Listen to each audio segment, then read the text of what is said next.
During the late 1760s, resentment against British rule began to grow in colonial America.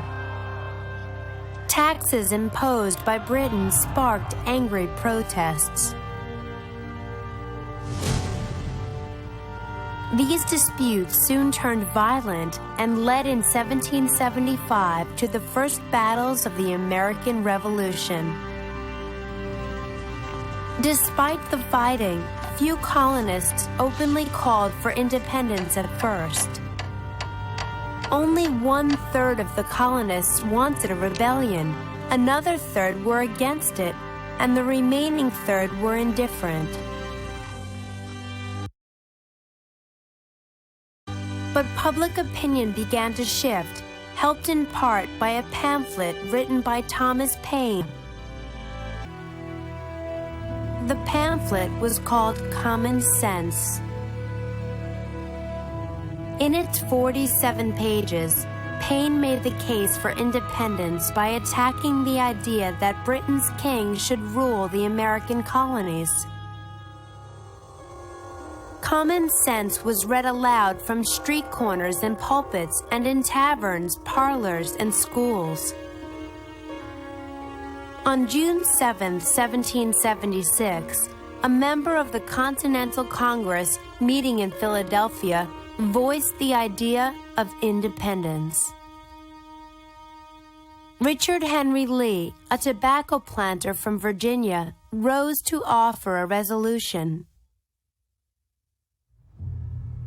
That these united colonies are free and independent states, that they are absolved from all allegiance to the British Crown.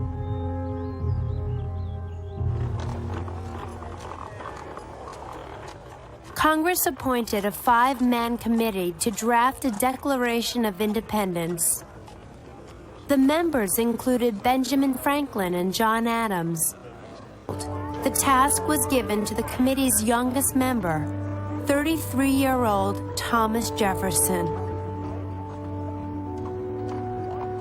Working for 2 days and nights in his second-story rented room, Jefferson bent over his portable writing table and produced the first draft of the most enduring protest document in the history of the free world.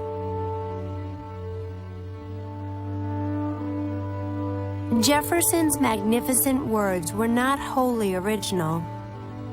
He borrowed from fellow Virginian George Mason, who in turn had borrowed from the 17th century British philosopher John Locke.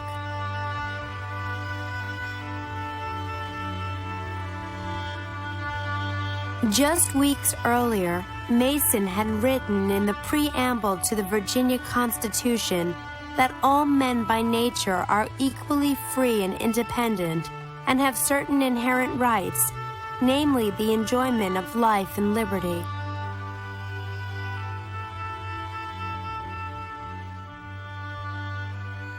There's nothing new in the Declaration of Independence. If its arguments hadn't been familiar and understandable, it wouldn't have been a very powerful document of justification. After 9 hours of heated debate, Congress passed the Resolution for Independence.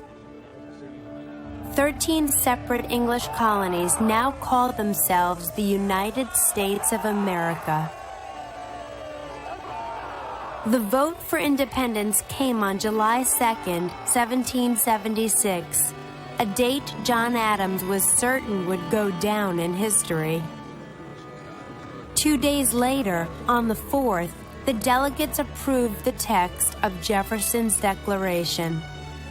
About a month later, a formal copy of the Declaration was ready to be signed by all the members of Congress.